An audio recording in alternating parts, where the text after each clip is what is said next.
right, guys, welcome to another edition of Texans Unfiltered. We are blessed to be joined by Antonio Cromartie. David, thank you so much for taking time out of your day to talk with me today. I'm super excited to talk to you. I see a potential cornerback one. Can move very well, can play man-to-man very well. I think that he is a better quarterback than Patrick Mahomes. He does things that are so amazing, and the competitor in him is just special. I'm excited, man, and I can't wait to get there. I think it does really fit my skill set.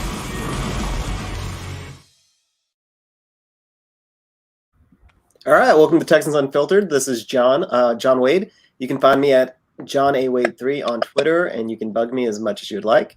I am joined this week by Cody and Rudy. I'll let them introduce their social medias if they want to. They don't have to. First and foremost, we need a new intro video. That's kind of painful to watch at this point. Very, very painful to watch. So we definitely need a new intro video. If there's anybody out there that listens and would be interested in doing a new video intro for us, please reach out either to me at John A. Wade 3. You can hit up James. He's at YoungGaryGold, or even the Houston FB Pod Twitter account, and just send us a message. Not asking for it for free. We would figure something out. But if you want to do it, if you're passionate about the Texans, and you actually have an idea of even who to put in the video at this point, because I have no idea who's going to be on the team anymore. Yeah. We need a website video now too, because the website video, that's depressing to look at every single time now. You know, at this point, that's what's making it tough. It's like you can't make new marketing material. Like, who's going to be on the Texans? Like, who is going to be the face of the franchise? Well, let's go ahead and get into it. Cody, how are you doing? Want to introduce yourself? As far as Texans go, I'm hanging in there. I'm Cody. I'm part of the TU crew, but in the back end, I make the website and stuff. So if you have a problem with it, I'm the person you can complain to. But you don't need to know my social media, so don't complain to me. Actually, Rudy, what's up, dude? Okay, I'm Rudy. You can find me on Instagram at Gridiron Takeover Pod, and also at Rudy Rosales 79 on Instagram. Awesome. I'm so happy to have y'all both here tonight. Cody is filling in for John V. Cody is always a fresh breath of energy whenever he's on the show, so I'm very excited about that. Mm-hmm. And Rudy is part of our co-hosting thing that we're doing this spring. Again, if you're interested, reach out to me. I think I have 2 spots. This is until mid-June, and then at that point, James and me will get back, and it'll just be the 2 of us like we normally do it.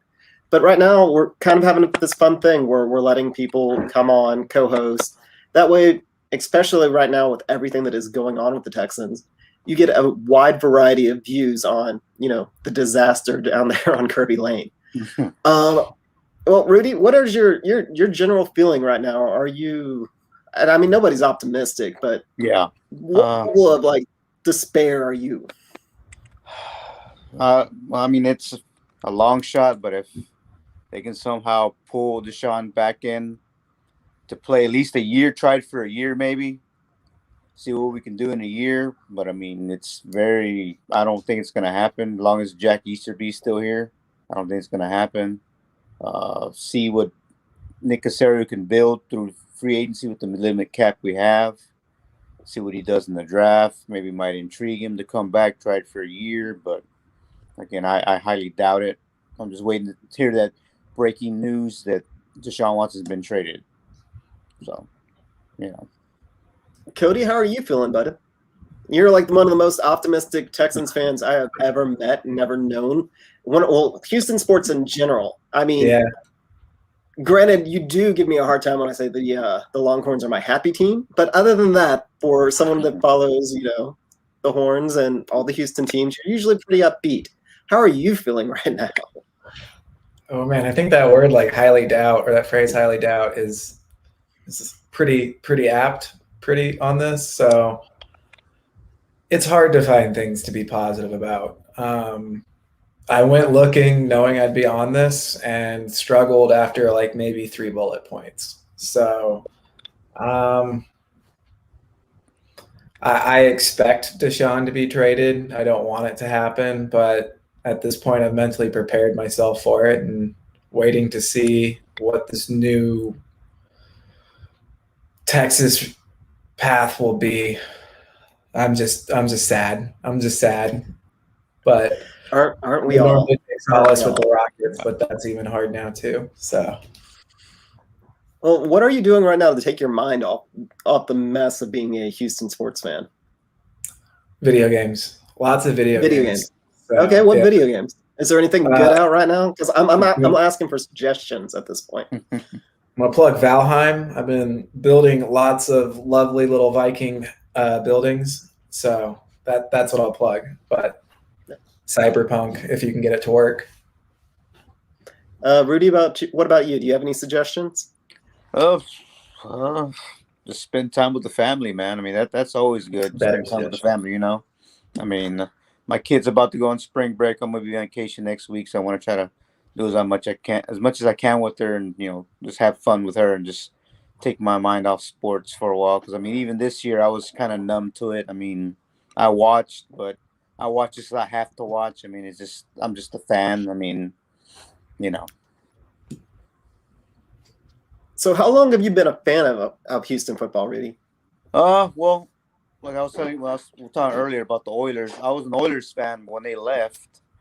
I had to find a new team to support, so I took my talents to Tampa Bay, and I watched them build from the ground up. And eventually, they won a Super Bowl.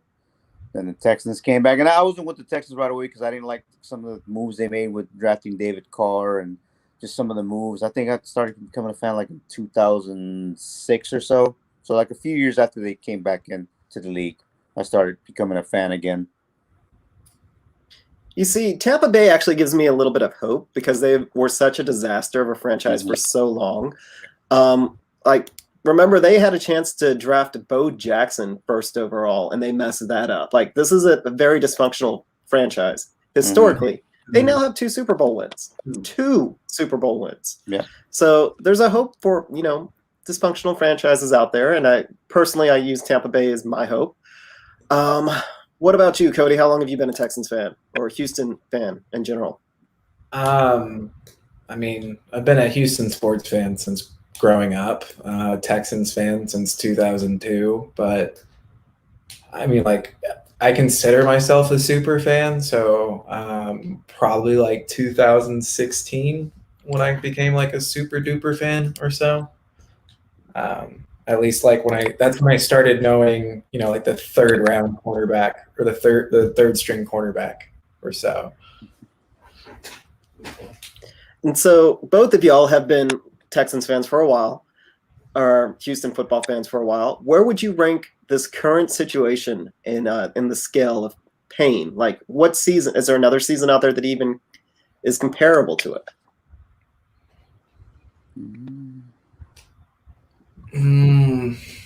I think pain-wise, the year after we were so hyped, I'm struggling on years because, COVID and what is time. But we went like 12-14 and then 2-14 afterwards. That was pretty painful, but there was at least like some sense of hope and optimism afterwards. New regime, things like that. So what was that? 2016? I'm probably getting that wrong. I think 2015, 16. Yeah, somewhere something like that, right? Yeah. But there was like general optimism. Right now, it's hard. Losing season, quarterback doesn't want to play for us. Don't have the 2 pick or first or second round pick this year. So there's like no immediate hope right now to grasp onto. It's just slogging through shit. So. Rudy, you've got a little bit more experience with fandom. What about you, man? Is this the lowest? Is this really the lowest? I believe tell so, me man. it is. I think it is because, I mean, we've been some up and down with this organization, but it's not like the way it is where players don't want to be here. Deshaun doesn't want to be. He just got paid and he doesn't want to be here. I mean, you don't know what if we're going up or down, we're going down, obviously. But for a franchise quarterback like that give you hope. The second we drafted him, I knew we finally got the quarterback we've been waiting for since 20 plus years we've been waiting for it. Since Warren Moon. That's how long we've been waiting for a quarterback like Deshaun Watson. And for him not to want to be here, we're just going to go back to where we were and be a dumpster fire. I mean, there's other quarterbacks. Like I said, when they do trade him, I mean, there's a couple guys that might be good, but eventually they obviously have to still build. Like Zach Wilson would be a good option, or like Trey Lance. But I mean, again, you have one in the building already, so why would you want to trade him away? You know? Fair enough. I mean, honestly, that may be the most difficult part for me is just wrapping my head around the fact that this whole situation with Deshaun Watson. Now, granted, I'm still in the belief that it's not a given that Deshaun's going to be traded. I'm going to probably have to keep saying this every single week because everybody's already written it off as a foregone conclusion that he's gone. Now, I understand that he wants to be gone, and I definitely empathize with the reasons that he wants to be gone, because if I was him, I would probably want to be gone too. And I mean, some of the stories I've heard is he's cut people out of his life that have lied to him over like $2,000. Like, dude is very, very principled. And it's not him being cheap. It's like somebody lied to him at all. It didn't matter the money amount. So I get where he's coming from. I just try to be the realist. Right now we're in positive cap space, but if we trade John, we're in negative cap space without the return. All we do is we unload his contract, and all of a sudden we're negative, which I think does incentivize the Texans to keep him. And I'm just saying this because it's almost like a preface. Like at this point, this is one of the few times where I wish I had a Lakers fan on the podcast, because there was a time where Kobe almost wish we had James here, because we didn't really get to deep dive into it. But there was a point where Kobe Bryant said straight up that he was never going to play for the Lakers again. And then he goes on to win 2 more championships with them. But he did say that he wasn't going to play for him again. And what was that feeling like? Like, how did they react? How did that fan base react at that time? So I'm just curious. Like, is it the NFL that's driving us to act this way? Is it COVID because we have nothing else to talk about? Where's this general belief that all of a sudden this will be a different and a foregone conclusion, or in the past where people would treat these stars like, hey, they're mad, but it's not necessarily going to happen. I think there's the echo chamber of social media. Everything is just the NFL now is essentially a bunch of people's soap opera where apparently everybody has the emotional maturity of toddlers, and nobody can ever forgive anyone, and everyone's relationships is destroyed over a single Twitter post. So, but that's just the media perception of it. I think I want to preface by saying I think Deshaun will be traded, and I'm mentally prepared myself for him to be so.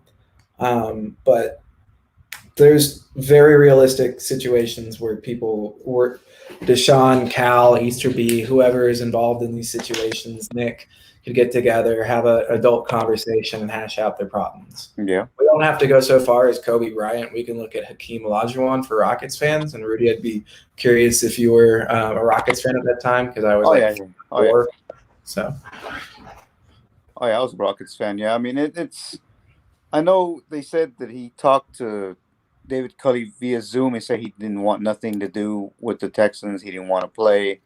But I don't know if you heard anything, John. Has he spoken to Nick at all about the situation or anything like that? I honestly don't know, to tell you the truth. It's one of those where it doesn't really matter. They don't have to talk to him. I'm almost at the conspiracy. I'm going to dive into conspiracies, because we used to do that, and that was more fun than trying to do predictions, because predictions just make you sick to your stomach. Oh, yeah. But my conspiracy is almost like that the Texans don't want Deshaun to play this year. Look at the Dak Prescott contract. That kind of tips off what everybody thinks the salary cap, how much it's going to increase. because that's what Jerry Jones does. He's a part of the TV negotiations, and they just paid Dak. Deshaun got bumped down from being the number 2 highest paid quarterback to the number 3 highest paid quarterback. And here's the thing that kind of actually goes from Deshaun's point of perspective. If he sits out, it's a net loss of $45 million. He won't get paid $20 million, and then he's going to lose another $25 million. So it's a net loss of $45 million. That's pain. I don't care who you are. That is pain. So he's going to play. If he doesn't play, that contract is going to get a year older, and it doesn't change at all. So every team out there will be even happier to trade for him because he is actually a deal next year if he's on the roster for what he is. So 2 years from now, or a year from now, next offseason, he would arguably, especially if he sat out the entire year and gotten 100% healthy, didn't take any wear and tear on his body, that contract looks a lot better. So those are 2 strikes against him having any sort of leverage. And that contract also becomes a lot more affordable for whatever team has him. So if he's on the Texans and the salary cap corrects itself after we can actually, go back to games and everything, because this year the salary cap for the first time ever is going to go down. So you get Deshaun to not play. You save the team $20 million. He doesn't get hurt. You do this fake tank, essentially, because it's not going to be fake. If Deshaun doesn't play for the Texans next year, we're getting the first pick. Oh, yeah. I would go to Vegas and put money on that. If he does not play for the Texans, we're getting the first pick. So at this point, the Texans are saving money. They're getting a better draft pick. And they're tanking, but they're not really tanking because nobody's going to accuse them of tanking. So they don't even get bad publicity from it. And on top of that, Deshaun gets more affordable and more valuable at the same time. So I'm honestly wouldn't surprise me one little bit if the Texans are almost kind of trying to keep him out the door this year. Because if Deshaun does come back, we'll have a better record just because we won't be playing top teams. Yeah. But we're still going to be about a 500 team with Deshaun. And I do think he makes that big of a difference. But without Deshaun, first pick. Doesn't matter what teams we're playing. Yeah.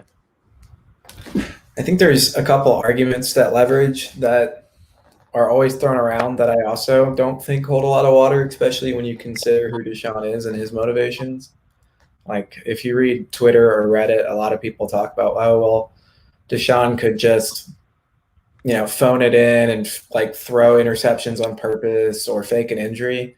If we look at his motivations of just why he wants to leave the Texans anyways is to be legendary.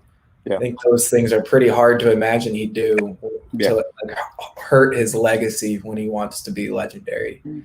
Maybe the fake injury one more so than I could believe that one a lot more so than the legitimately faking interceptions and stuff like that. But he's Deshaun F. and Watson. He wants to be legendary. I think he'll probably play if he, $45 million, a lot.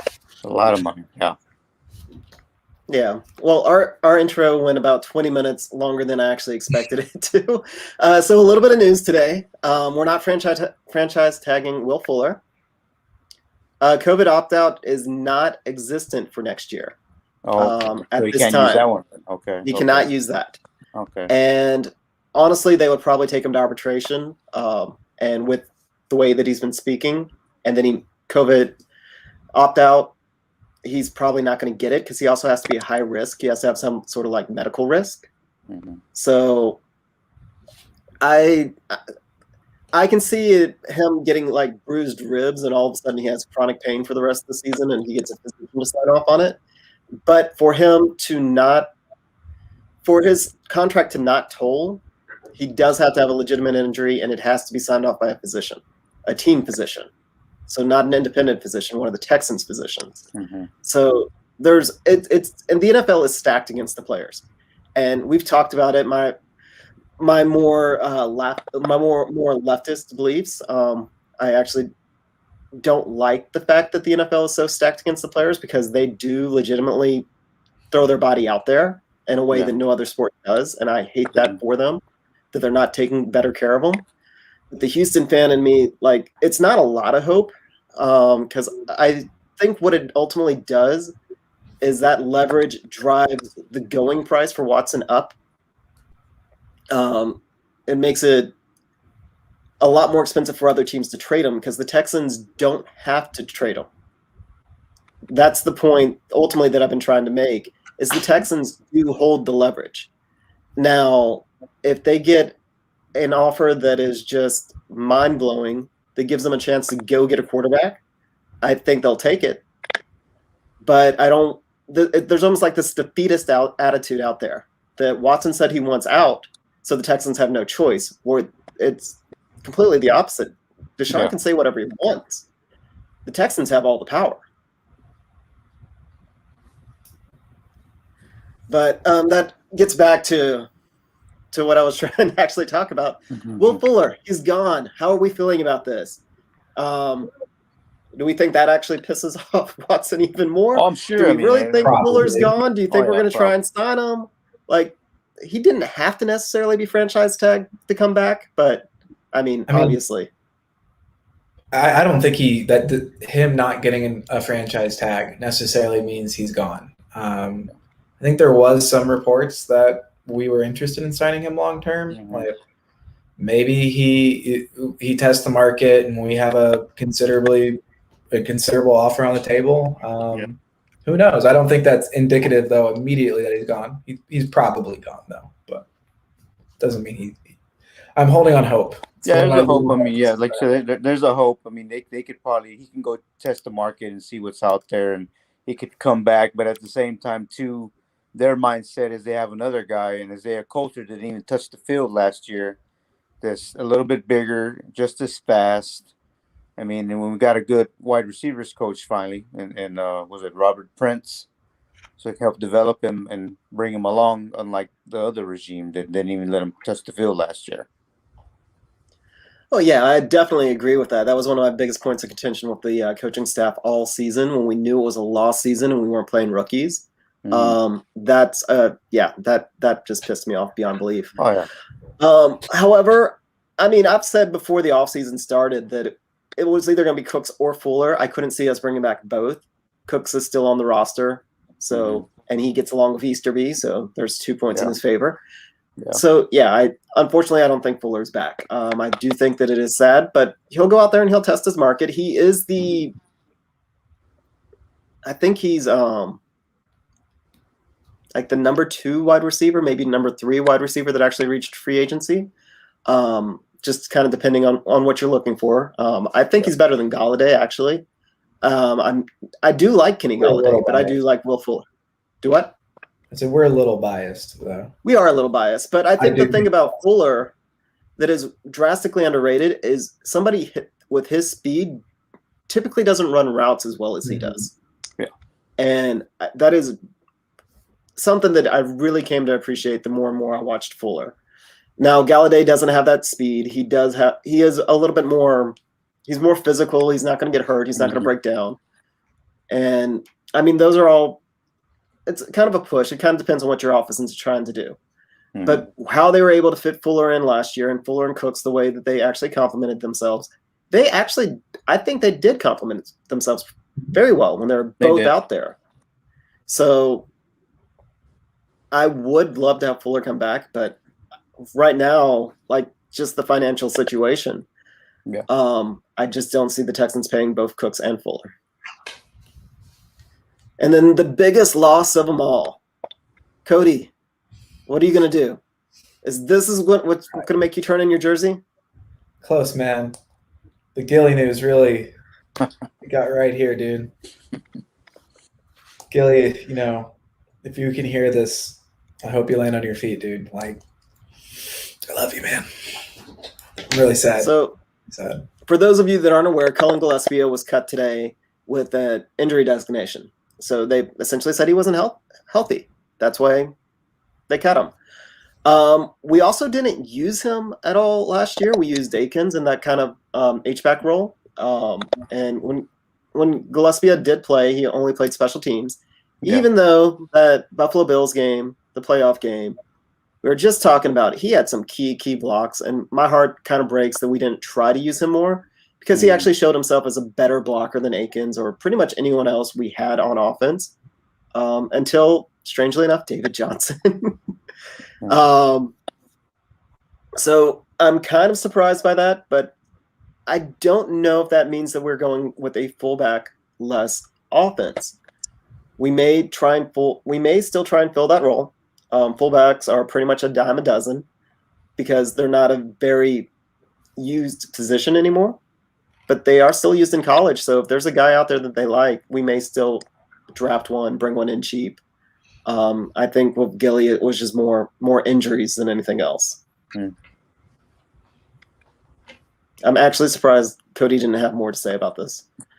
Sorry, I'm being invaded by a cat, so it's a little hard right now.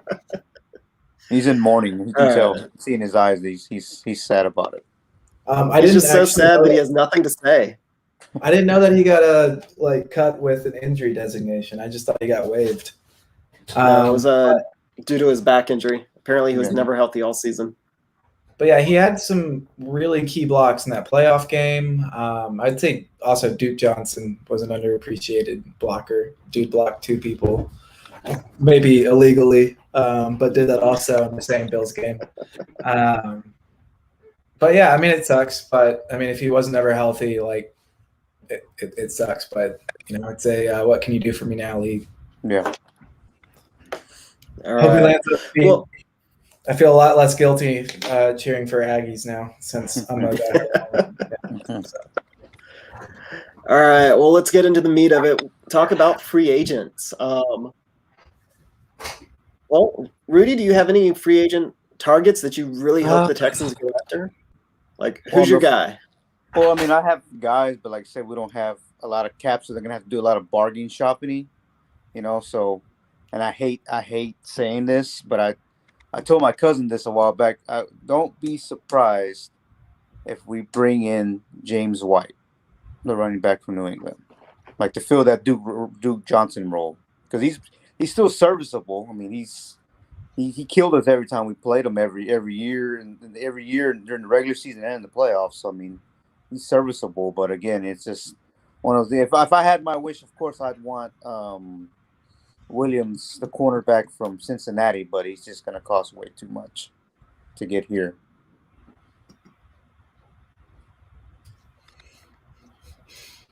Cody, do you have any favorites? Anybody that you hope that they go out and get? Yeah, J.J. Watt, Will Fuller, Jadeveon Clowney, all of them. Let's see. To be real, anyone that we say, we know it's going to be random people brought in off the street that we have no clue who it's going to be. Jarrell Casey, I'd kind of love to take a flyer on to get just some bodies kind of in our trenches. The guy he's like 26 years old, and the Lions just let him go into free agency, Okra or something like that. I'd flyer on him. Romeo Okwara. Yeah. I mean, I feel bad making you try and pronounce people's names. But he'd be interesting to take a flyer on. But we have $15 million to spend, Roughly, so realistically, it's going to be like middle range guys that we've never really heard about that are going to just be bodies at the position. Well, it actually kind of goes all back to Deshaun again. If Deshaun is on the roster, whether or not he's going to play or not, then they'll be spending money. If this will be our first hint on what's going to actually happen. If they spend money, they can't move Deshaun because they will have to make cuts to free up the space to actually move Deshaun's contract. And maybe we package Merciless with Deshaun, Well, with Merciless, he also has a $10 million cap hit. Like, that's why his contract's so bad. Is it's not necessarily how much we're paying him, it's how much we are stuck paying him no matter what. That's when we were kind of talking about towards the end of the season where, apparently the rumor is Merciless wants to retire. Yeah. But he's got a guaranteed $10 million just by being on the roster. So I was giving Pat Storm a hard time when he was like, yeah, this is the rumor, like this is where his mind is. It's like, yeah, that makes sense. And if Merciless does it, that's him actually being a good teammate because he's giving the franchise back $10 million that he absolutely does not have to. There's no reason for him to. If they cut him, he gets the money. If he's on the roster, he gets the money. Like he gets $10 million no matter what. Like, unless he retires. That's the only way that he doesn't get in and doesn't hit the Texans. If they trade him, he still gets $10 million. Like, it's why it's an albatross. That's why it's such a bad contract. And that's kind of like why our cap situation is as tough as it is right now, is we have Merciless's contract is like that. Nick Martin, I will actually give him a lot of credit for just going ahead and pulling the plug on it because he hurts us not being on the roster. But that is Casario coming in. He's like, I don't care how much we're paying you. I don't care how much we got to give you to get rid of you. You're not going to be good. You're not what I see working on this. And they just cut him. So I do give him props for doing that. But those were the type of contracts that puts us in a bad spot for this year. And why I have a sort of a conspiracy theory that, they just don't want Deshaun to play this year. Because there's not a lot of wiggle room. Like, they can free up about $60 million in cap total, and that's with David Johnson and Cooks also getting cut. David Johnson, they reworked his contract. They ended up saving like $3 million, where they could have saved $5 by cutting him. I mean, I don't know. It's $2 million. They had to pay him $2 million no matter what. I wouldn't have signed him for $3 million, but they essentially gave him another $1 million because I guess he's a good guy. I don't know. I really don't know, but that's what they ultimately decided to do. From what it looks like, Brandon Cooks, he's going to stay, and he was another $13 million, I believe. We can free up by letting him go. Yeah, restructured. Hopefully they restructure him. McKinney has I want to say $7 million. That it's a dead cap. It's something else that's massive. So. Him while he's injured? Like, he's technically on the injury reserve right now, isn't he? I don't know how that actually works. Yeah. So with McKinney, because he went on to onto the IR, they can move him, but I don't know when. So yeah, Raphael, that's actually what we're hoping that they do. That's what we're kind of talking about. They need to. Now, this is what we were talking about. Absolute cutthroat, all those bad contracts that was left behind by Bill and Easterby. At most, they could have freed up $60 million. I believe you need to hit up Texans cap. I say it every week because he's the expert on this. I believe the moves they've made so far has now changed that $60 million to closer to about $40 million. There's still about $20 million out there that they can free up, and that's McKinney and that's Cooks. Those are essentially the two big pieces. So if those two are on the roster, then if we pursue any free agents whatsoever, Deshaun's not getting traded. If we don't pursue free agents, then Deshaun's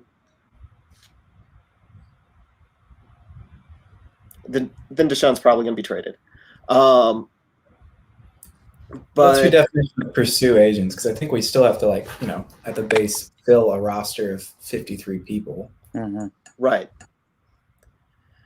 So my definition with that is we go in essentially negative. Again, we trade Deshaun, we go negative.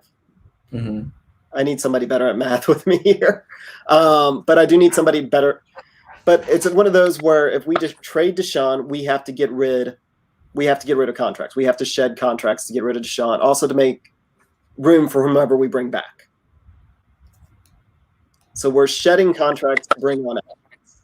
And that means the roster would be predominantly made up of those rookie assets that we bring back from Deshaun. Now, if we hold on to people like Cooks, if we hold on to people like BMAC, and we sign any free agents, then it sounds like they're going to try. Then, from a financial standpoint, they'll have to almost keep Deshaun. But as Cody likes to say, the salary cap is a myth. Mm-hmm. And these are all hard numbers. And it's not Easterby running the salary cap anymore. So they may I'm sure there's somebody out there that's way smarter than me that can make it work. But I would just say watch out that the Texans next week when free agency opens up, they're not going to be aggressive. And if they are aggressive, actually be very happy about it. But they're not going to be. When have we really, ever? Wow. Yeah, and we're really not going to know anything until April. Until the draft in April, we're really not going to know anything. Yeah.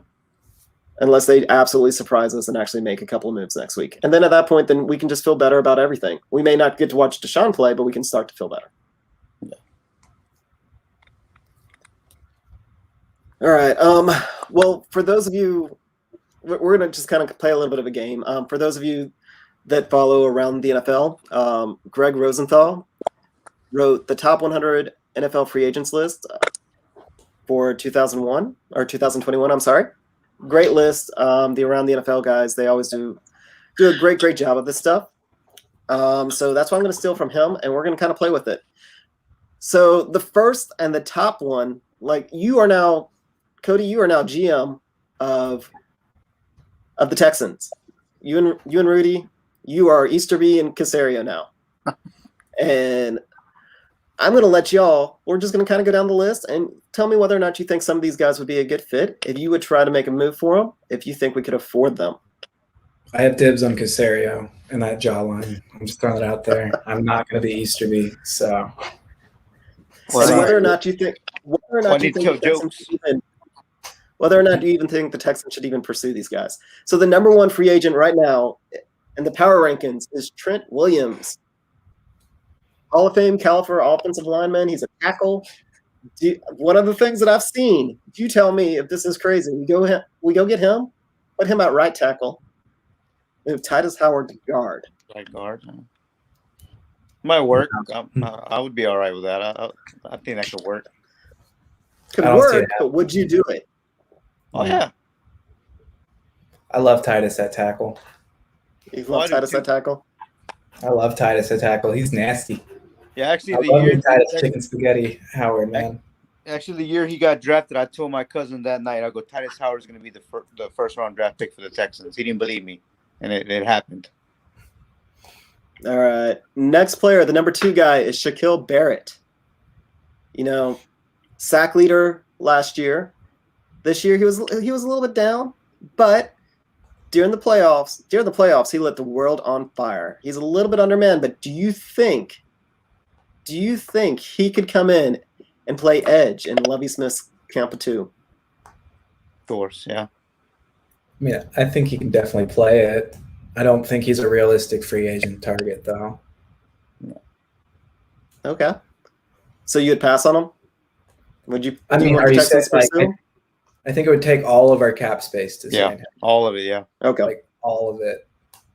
So we wouldn't be able to sign, or I guess we'd have to really restructure those contracts with Cooks and stuff like that. But currently we have $15 million or so. We'd have to restructure Tunsil's too, probably as well. I don't see us restructuring Tunsil's contract saying, because to tango on that. I wouldn't want to. Hell no. Try, yeah. Huh? I'm saying I know he wouldn't want to, but they would try to restructure that deal. I'm not saying he would do it, but they would try to ask him to restructure. Okay. The next person up is Aaron Jones. UTEP guy. Pass. Pass. Don't need to spend money on RBs. Bud Dupree, another edge player. So let me rephrase this. If you could go after one, Shaquille Barrett, Bud Dupree, Trey Hendrickson, all 3 top edge players. Actually, You know what? Let's throw in Carl Lawson. So that's top 4 free agents. Which one would you go after? Barrett.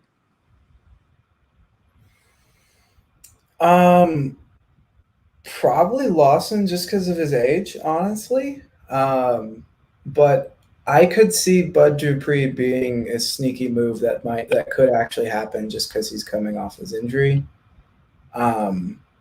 I could see some sort of prove it deal being signed because just to try and get him under our wing, but I would probably go Lawson, honestly. I like youth. We need to be a young team if we're going to get rid of Deshaun, which I still think is happening. Would you bring Clowney back? I don't think Clowney wants to come back, but No. I mean, I would bring. He still Clowney has his back. house in Houston. Yeah. He might. He still has his house in Houston. But, I mean, I don't know if the people who are like who he had problems with are still here anymore. It's like I don't know, but I mean, I would love to have Clowney back. That'd be amazing. Hopefully, he's healthy this upcoming season. Was Easterby here when Clowney got traded? Yes. Yeah. And yeah, he probably has a problem with Easterby then. That was apparently the first personnel move that he was a part of. All right. Kenny Golladay or Will Fuller? Fuller. I would love to have Fuller. All right. Let's see. Let's go next up. Let's choose an offensive lineman. Joe Thuney, and Corey Lindsey. Thuney is the top-rated guard out of the free agent class. I know this is where everybody wants to go, but Corey Lindsey is also the top-rated center and maybe a lot cheaper.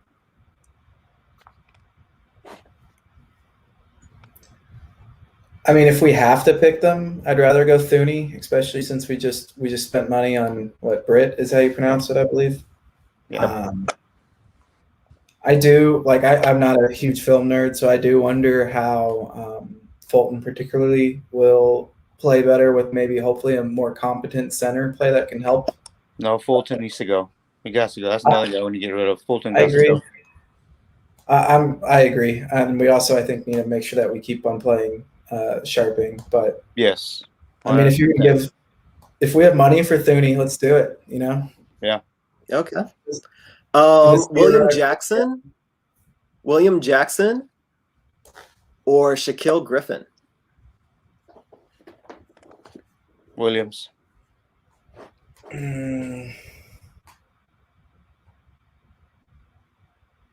Just to be contrary, Griffin. Why?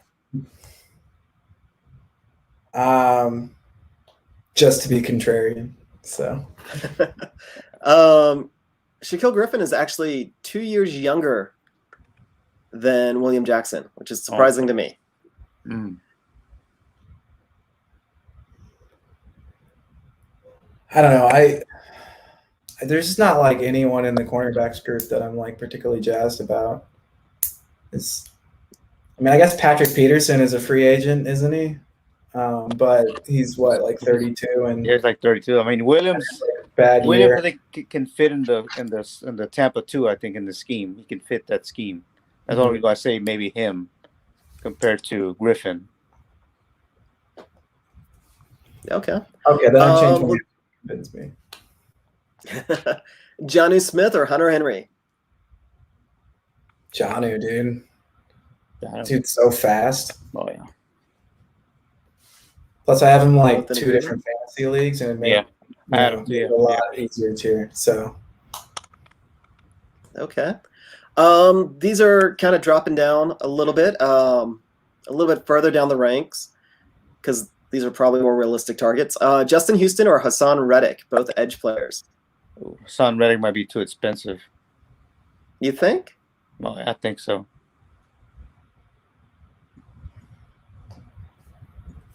He's had one good year. Can I go One good neither? year. Go back to Romeo Okwara. How we pronounce his name again? But Okwara? yes. Okay. That's fair. That's fair.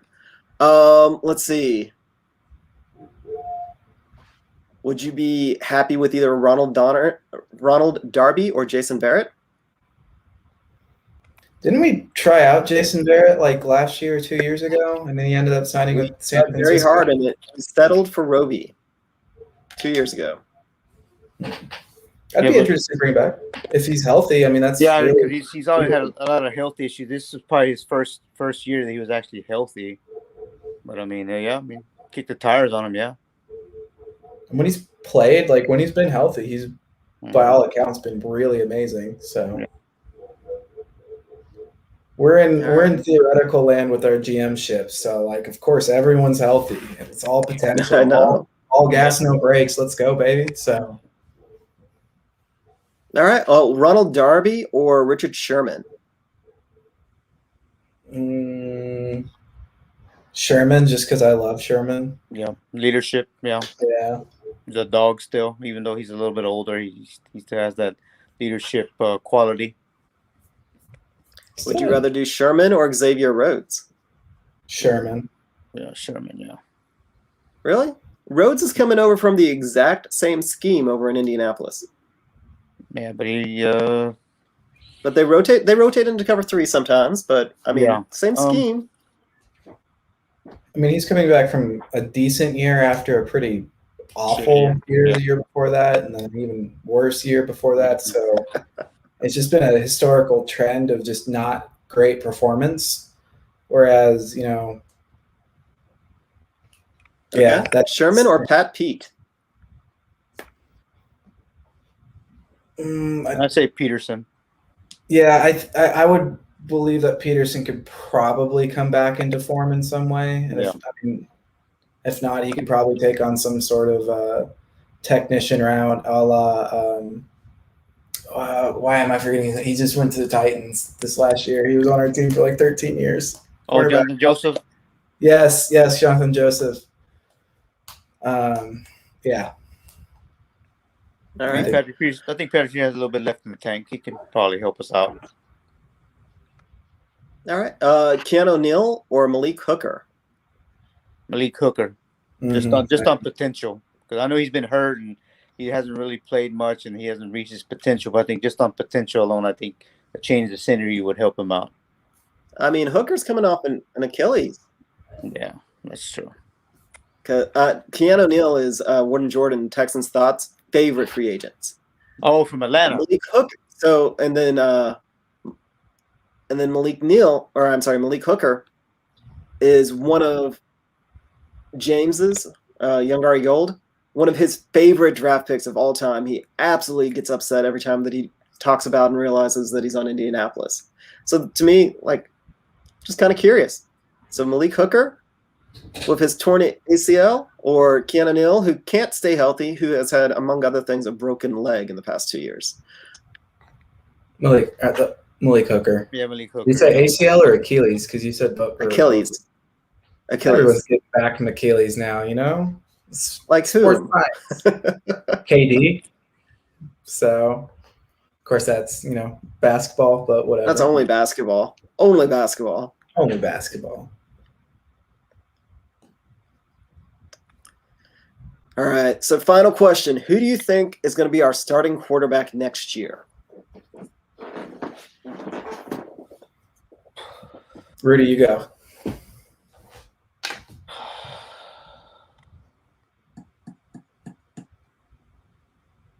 I'm gonna go bold and say Deshaun Watson. Even though I know I can't say with confidence, but I think Deshaun Watson, at least for a year. Sad that that's bold, man. That's just the state we're at right now. The only quarterback on our roster is a bold choice. Right? What type of world are we living in?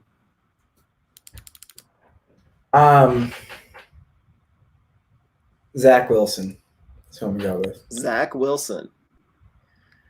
You think Easterby, the quasi Southern Baptist preacher, is going to draft a Mormon? Probably, yeah. I think Probably. it's going to be Zach Wilson. That's what I'm going Okay. for. It's Okay, a different fair flavor enough. Jesus juice, but he's still sipping that Jesus juice. None the same. Yeah. This one just doesn't have caffeine in it. All right. So let's just final thing before we go. We make the trade. We trade Deshaun. We have the number 3 pick. Number 3 pick. Who are you drafting? Who's going to be our quarterback?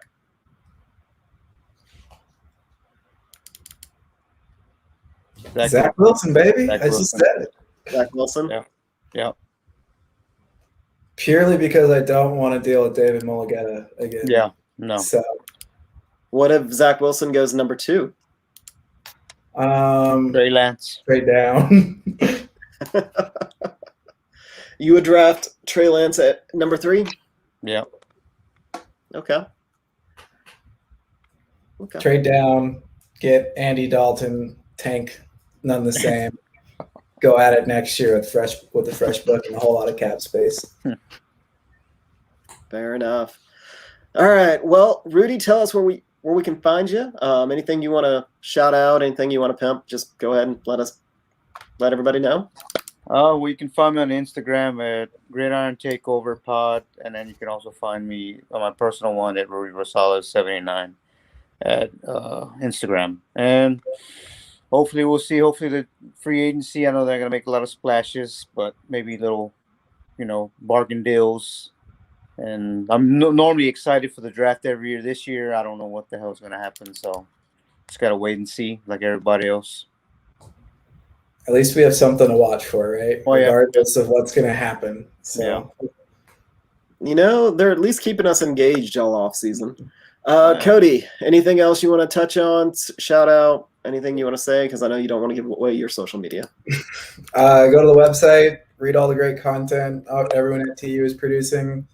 A lot of articles being written. I have nothing to do with them, but, a lot of articles being written, people taking time to do it. So check it out. That's it. All right. Well, just a reminder, if you want to come on the show, we're doing this probably until about mid-June, and then it'll be me and James again. James is still coming back once a month. He's easing himself back in, so never worry. He's coming back. I do apologize. A little low energy tonight, but that's all right. There'll be more exciting shows coming up, unfortunately. I hate to say it like that, but I think that there's going to be a lot more exciting. Right now, it's the lull right before free agency starts. Nobody's very optimistic that we are going to be able to spend any money. So it is what it is. But I do thank everyone for coming out. Please remember, subscribe. If you're on YouTube, click the little button on the bottom. If you're listening to us on a podcast, you know what? Just go ahead and follow us on YouTube too. We also have a Patreon. Any little bit helps, and we always appreciate anything y'all can. And if you are interested in coming on the show, I think I have 1 or 2 spots that have opened up. So just shoot me a message on Twitter, and I'll get you on here. What's up, Cody? That video. Remember to plug that again. We need that video. I talked about it at the beginning. That's when everybody listens. Plug it again. Again, we are looking for somebody that is talented with video editing. We do need a new intro video. The one we currently have, very depressing. And we really do need somebody with a lot of talent because I have no idea what you'd put on there. But, reach out to me. Let me know. We would, of course, compensate you. We're not looking for free. We are looking for quality. So send me a message on Twitter. I look forward to hearing from you. I can't think of anything else. I'm sure I've forgotten something. But you know what? I'll be here next week, and I'll make up for it then. Thank you all so much for listening. We'll be back next week. Hopefully with maybe some free agency to talk about because that'll be a good sign, right? Yeah. Y'all have a good one. See you, dude.